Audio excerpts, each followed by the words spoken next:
1, 2, 3. Start. Tak. Connect recording tu okey. Okey. Hukum derma organ. Organ ada dua. Yang pertama organ dalaman manusia, hati, jantung, lipa. Yang kedua organ main organ. Ceng ceng ceng. Tu organ tu bukan tu. Organ dalaman. Baik. Berlakulah pandangan yang berbeza di kalangan ulama. Adapun ketika hidup boleh kita derma organ, asalnya haram tetapi jadi boleh bila mana? Darurah. Dengan syarat organ itu tidak mematikan penderma. Contoh, buah pinggang. Allah jadikan kita 2 buah pinggang, 1 saja sudah cukup. Maka boleh kita derma buah pinggang. Dengan syarat kita sedar. Faham tak? Kita beri izin tu kita sedar. Jangan kita di bius tak sedar orang ambil. Paksa tak boleh. Kalau benda yang mencacakkan kita sehingga kita tak terganggu dalam ibadat tak boleh. Contohnya derma kaki sebelah. Jadi kita tak payah nak pergi sembahyang, payah nak turun mandi junub wuduk, maka haram. Atau derma tu kita akan jadi buta, kita beri mata kita, haram. Atau bila kita derma kita mati. Contoh derma kepala. Faham tak? Kepala tinggal tubuh saja. Mati kita. Atau derma jantung. Tu contoh. Tapi syarat masih hidup. Adapun selepas mati ada 2 pandangan. Saya daripada dulu sampai sekarang cenderung pada pandangan haram lagi dia ambil anggota mati dan si mati lepas pada meninggal dunia. Faham? Soalan seterusnya. Okey. Nama saya Muhammad Fakhr Aiman bin Abdullah. Nombor metrik 16 DET 20 F1012 di kelas DET 5A.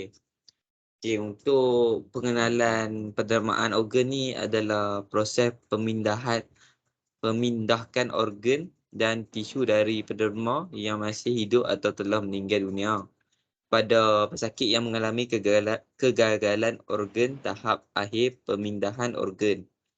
Merupakan kaedah rawatan yang membuktikan terkesan dan dapat menyelamatkan nyawa. Pemindahan organ tidak akan berlaku sekiranya tiada penderma. Di Malaysia, hanya penderma yang meninggal dunia secara mati otak sahaja yang boleh mendermakan organ dan tisu. Manakala penderma yang meninggal dunia secara biasa, contohnya jantung terhenti, hanya boleh mendermakan tisu. Proses perolehan organ melibatkan pembedahan yang dijalankan oleh pasukan pakar bedah secara steril, iaitu suci hama. Proses ini tidak akan menyebabkan sebarang kecacatan kepada tubuh badan penderma.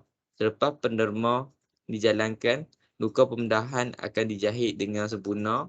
Penderma organ dan tisu boleh dijalankan di kebanyakan hospital kerajaan dan swasta.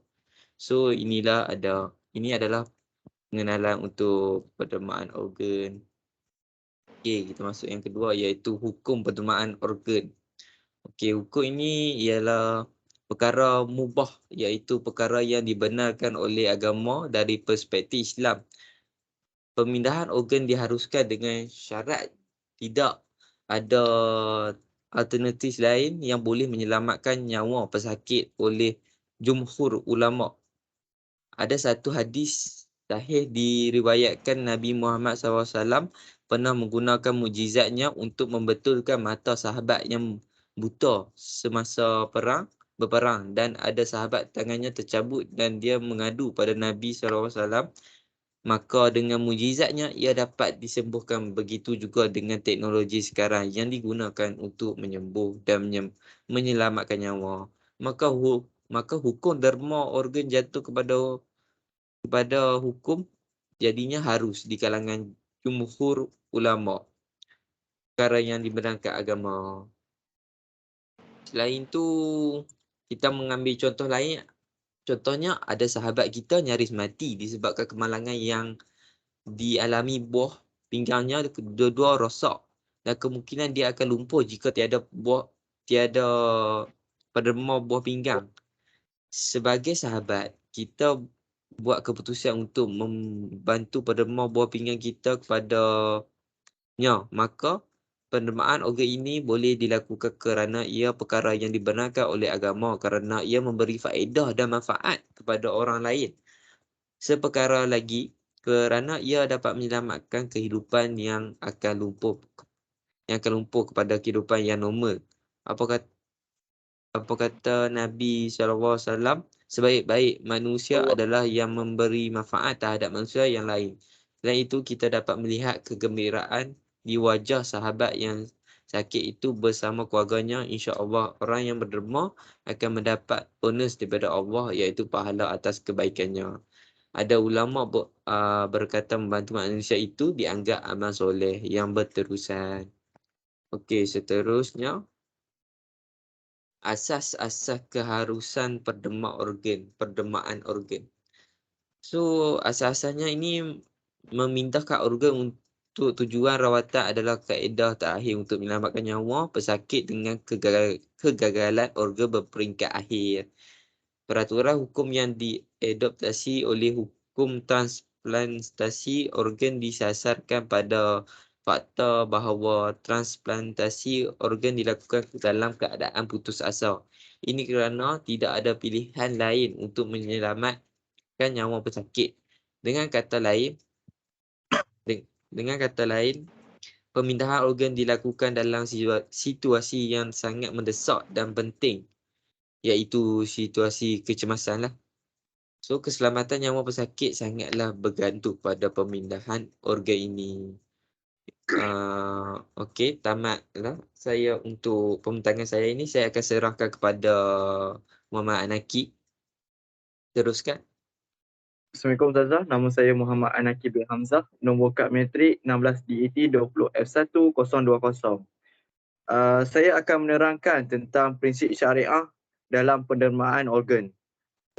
Prinsip syariah yang terdapat dalam pendermaan organ adalah 3, iaitu Rabbaniyah, iaitu ketuhanan, Wasatiyah, kesederhanaan, Tawazun, keseimbangan, dan yang keempat iaitu Mizan, kesetiaraan, dan yang kelima Mutlak dan Murunah, tetap dan anjal. Untuk ketuhanan, iaitu prinsip ini menjelaskan ia dicipta dan disusun oleh Allah Subhanahu Wa Taala dengan segala kandungannya yang meliputi segala aspek akidah, ibadah dan muamalat adalah sesuai dengan keperluan manusia. Seterusnya, manusia merupakan makhluk ciptaan Allah Subhanahu Wa Taala dan pendermaan organ yang dilakukan adalah untuk menyelamatkan nyawa pesakit. Kaedah ini juga diharuskan, sekiranya tidak, ia akan mendatangkan mudarat yang lebih besar kepada penerima organ atau penderma organ. Untuk wasatiyah, kesederhanaan, ia bermaksud hukum hakam adalah bersifat sederhana. Kesederhanaan dalam syariat adalah bersifat sederhana, tidak ekstrim yang berlebihan atau berkurangan. Boleh berlaku perubahan dan penyesuaian tertentu pada pelaksanaan hukum mengikut keperluan yang tertentu. Sebagai contohnya, dalam pendermaan organ, prinsip-prinsip syariah yang digunakan adalah untuk mengeluarkan fakta mengenai pemindahan organ, termasuklah fatwa mengenai kaedah pemindahan organ. Ini termasuklah keperluan mengatasi larangan, memilih jalan yang paling kurang mudarat, dan mudarat perlu dirawat dengan berikhtiar. Dan yang ketiga, tawazun, iaitu keseimbangan. Keseimbangan adalah bermaksud segala kandungannya adalah mengimbangi antara keperluan manusia di dunia dan di akhirat. Allah telah menetapkan ukuran bagi perbuatan yang baik. Contohnya, seorang penderma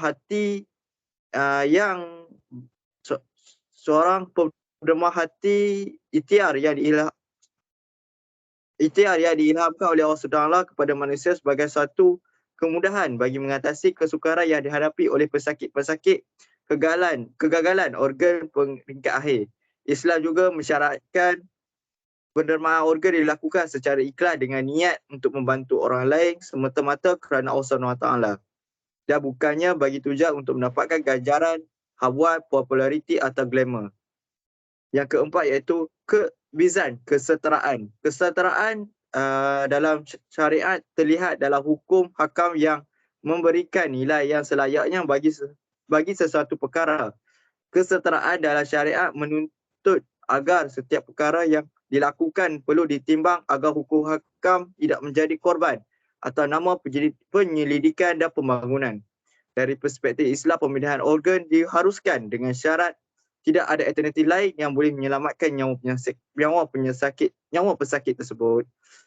Mutlak dan murunah. Yang terakhir sekali, mutlak dan murunah, iaitu tetap dan anjal. Tetap dan anjal ya terlihat dalam aspek hukum hakamnya tetap untuk semua zaman dan umat. Tiada berlaku sebarang perubahan hukum seperti pengharaman arak.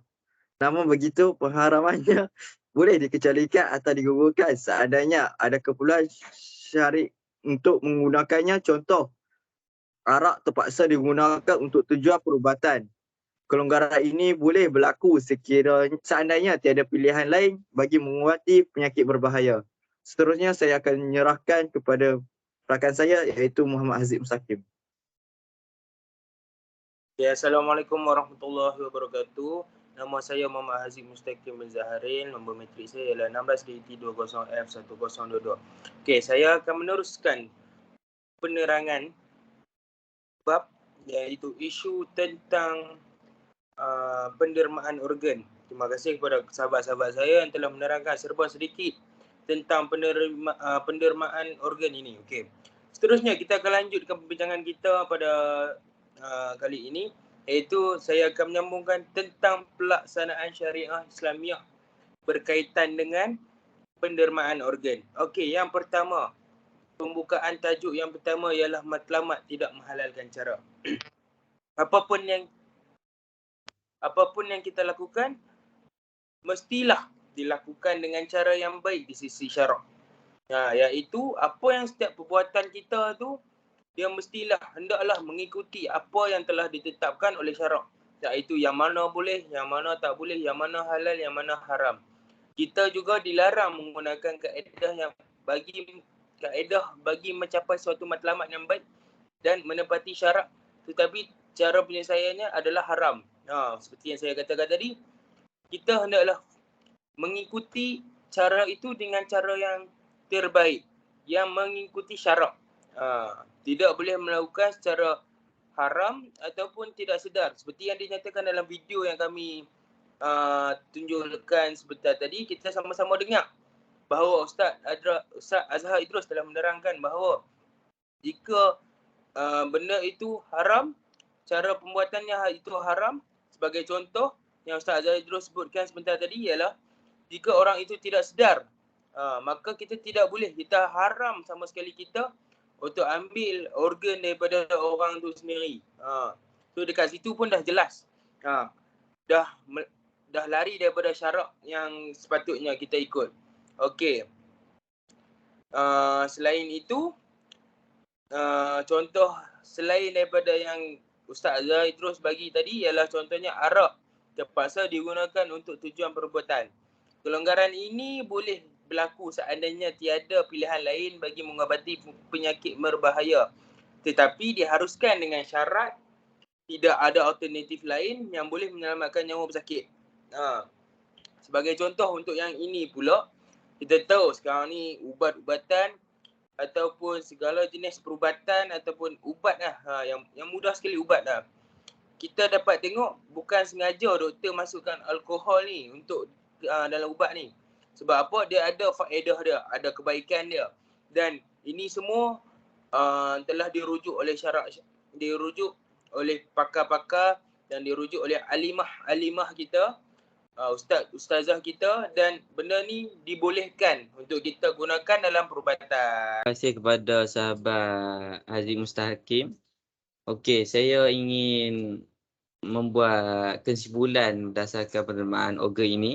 Okey, sudah pasti pengorbanan seseorang untuk mendermakan organnya adalah begitu tinggi dan tidak ternilai harganya.